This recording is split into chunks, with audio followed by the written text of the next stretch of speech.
I came across this story, and I was struck by how the structure itself reveals what's left unsaid. Let me walk through it with you, because there's something in the architecture of this narrative that deserves attention.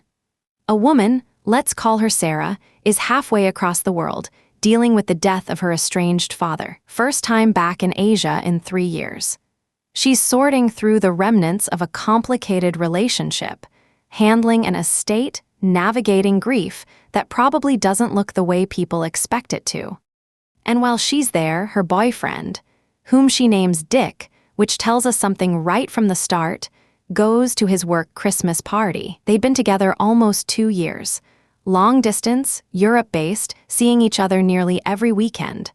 The kind of relationship that requires intention. The kind where trust isn't just preferred, it's structural. Without it, the whole thing collapses. Dick texts her around 10 p.m., says he loves her, says he wishes she was there. 4 hours later, he calls. She's asleep, doesn't answer. When she calls back the next day, he tells her what happened. He got extremely drunk, kissed another woman, doesn't remember her face, says he didn't find her attractive. He remembers flashes of the kiss, fragments, images without context. A coworker saw it happen and told him what he'd done. Notice what's being constructed here. Dick has always held a hard-line stance on loyalty. Cheating was a deal-breaker, not just for her, but for both of them. That was the foundation they built on. When Sarah had doubts, she fell back on that blind trust.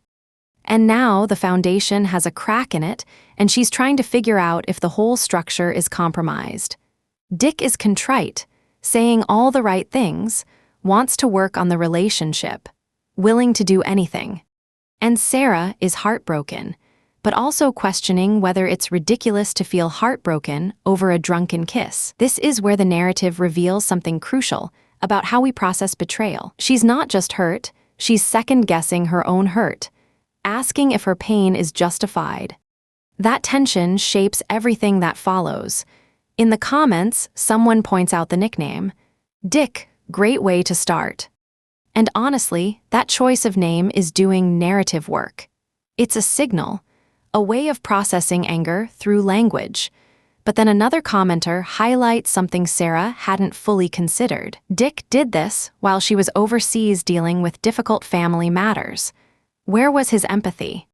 If your partner is going through something hard, even if the relationship with the deceased was complicated, do you get so wasted you can't control your actions? Do you celebrate to that level when they might need to call you for support? And this is the moment where the story shifts. Sarah responds with a realization that seems to surface as she's typing it. Your comment made me realize I rarely ever called my partner for support since I've been back home. The commenter pushes further, asks what she even likes about him, says if she doesn't feel emotionally supported, why is she even interested? And Sarah's reply gets cut off mid-sentence. I mean, when you put it like that, it seems so simple. Things have been not G. That truncation is everything. We don't get the rest of her thought, but we don't need it. The pattern is already visible.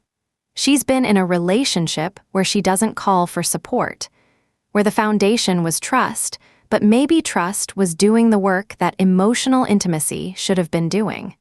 This story is about more than a drunken kiss. It's about what gets revealed when a crack appears, what you see through it that was always there but never quite in focus. Sarah is asking if it's possible to rebuild trust in a relationship like this. She's asking how you decide what to do.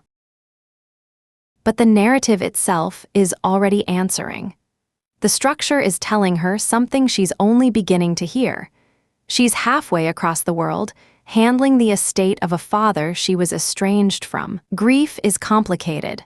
Sorting through someone's life when the relationship was fractured, that's heavy, difficult work.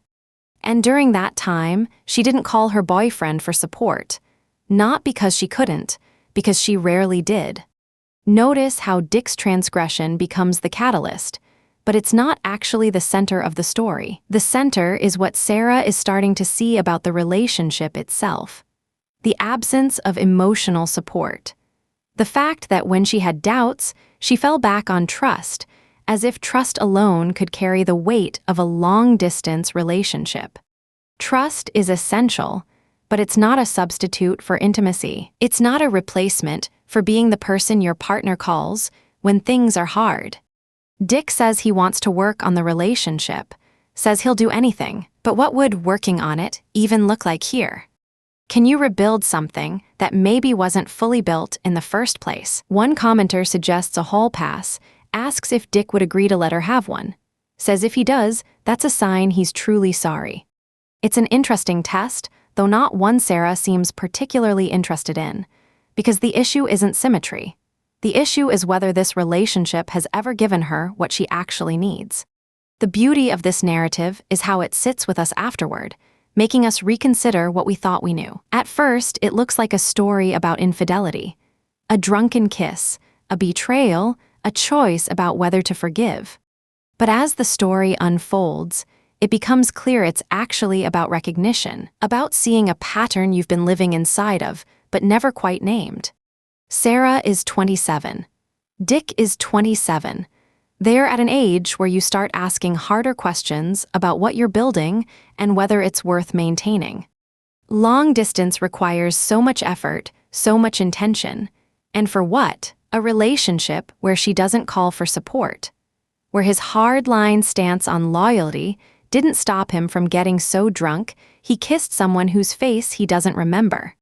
The estrangement from her father lingers in the background of this story like a shadow. We don't know why they were estranged, but we know she's dealing with it alone. We know she's been gone for weeks, and in that time, Dick went to a party, got wasted, kissed someone else, and called her at 4 a.m. to confess. What does it mean to be loyal? Dick would say he's been loyal, that this was one mistake, one lapse in judgment, one drunken moment he regrets. But loyalty isn't just about not kissing other people. Loyalty is showing up. It's being the kind of partner someone wants to call when they're sorting through their dead father's belongings. It's not getting so drunk you lose control when your partner is halfway across the world going through something hard. This is where the narrative asks us to sit with complexity, because Sarah isn't wrong to feel heartbroken, and she isn't wrong to wonder if it's ridiculous to feel heartbroken over a kiss. Both things can be true. The kiss matters because of what it represents, not just the act itself, but the larger pattern of absence it reveals. Stories like this remind us why we tell them in the first place, because they honor the complexity of being human, because they show us how recognition can arrive in pieces, how understanding builds slowly until suddenly you see the whole shape of something you've been living with all along. Sarah is standing at a crossroads. She can try to rebuild trust with Dick, work on the relationship, accept his contrition, move forward together.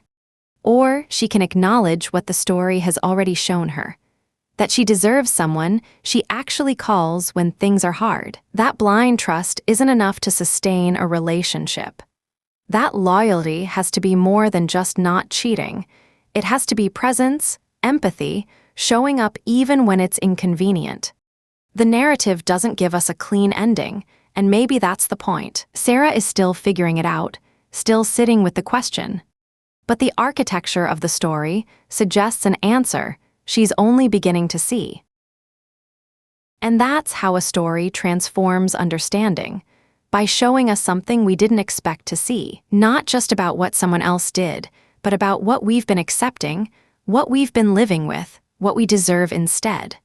If you've ever been in a relationship where trust was doing all the work, where you fell back on it instead of falling into real intimacy, drop a comment. Let me know what you think Sarah should do.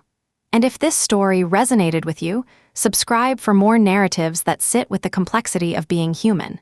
Because these stories, they're worth hearing. Title suggestions primary. He kissed someone else while I was burying my father, but that's not really the problem. Alt 1. The drunken kiss that revealed what was missing all along. Alt 2. I trusted him completely until I realized trust wasn't enough. Alt 3. My boyfriend cheated while I was grieving, and I finally saw the truth.